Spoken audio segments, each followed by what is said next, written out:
Et à Acte en anglais, la chaîne pour que toi, lycéen, étudiant ou jeune diplômé, tu puisses rattraper le temps perdu en anglais. Donc je te retrouve aujourd'hui pour une nouvelle vidéo. J'espère que tu vas bien. Ah oui, petite chose, j'ai décidé de te tutoyer. Je sais pas si tu l'as remarqué, mais dans mes vidéos précédentes, j'ai alterné le tutoiement et le vouvoiement. Je m'en suis rendu compte et je me suis dit, bon c'est bon, je fais le tutoiement, c'est plus naturel pour moi. Donc je vais te tutoyer si ça ne te dérange pas. Donc aujourd'hui, première vidéo d'une séquence de vidéos sur les adverbes. Très important. Aujourd'hui, on va particulièrement se concentrer sur les adverbes de fréquence, qui n'ont pas forcément des règles particulières, c'était juste pour un classement. Donc aujourd'hui, on va voir les adverbes de fréquence. Et demain et après-demain, et même le jour d'après, je crois, on va voir d'autres adverbes. Les adverbes sont des mots très importants en anglais, très utilisés. Et il faut connaître des règles de base. Et la première règle dont je veux te parler aujourd'hui, c'est s'il n'y avait qu'une chose à retenir, c'est on ne sépare jamais un verbe de son COD. Jamais, jamais, jamais, jamais, jamais. Sauf quand vous avez un phrasal verb ou un verbe en deux parties. Mais on y reviendra plus tard. Mais un mot, un verbe qui est constitué d'un mot, COD derrière. Par exemple, the man wrote a letter, l'homme a écrit une lettre. Voilà. On a wrote qui est le prétérit de write, écrire. C'est un mot, vous avez le COD, une lettre derrière. Voilà, vous ne les séparez pas. Vous mettez aucun mot entre les deux, jamais. Ensuite, toute une série de règles très importantes pour les adverbes. Si le verbe est constitué d'un mot, donc l'adverbe se met avant le verbe. On verra des exemples plus tard dans la vidéo. Si ce verbe c'est to be, par contre l'adverbe se met après dans ce cas-là. Et dernier cas, donc au final tu as remarqué qu'il y a 3 cas. Putain, je vais y arriver avec le tutoiement, je crois, enfin j'espère. Si le verbe est composé d'au moins 2 mots, l'adverbe se met après le premier verbe. Donc pareil, on aura des exemples par la suite. Quand vous avez un verbe composé, par exemple au present perfect, vous mettez l'adverbe après le have. On verra ça tout à l'heure.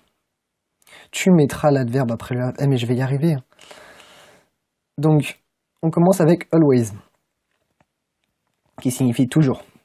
Alors, je vous ai mis quelques exemples. Chaque fois, j'ai essayé de reprendre un exemple dans chaque cas. Donc, she always arrives early for meetings. Elle arrive toujours tôt pour les réunions. She is always late. Elle est toujours en retard. Mr. Jump has always worked in the same company. Donc là, c'est le dernier cas dont je vous parlais. On a un verbe composé de 2 mots, has worked, et on met always entre les deux. Voilà. Ensuite, on a often, qui signifie souvent.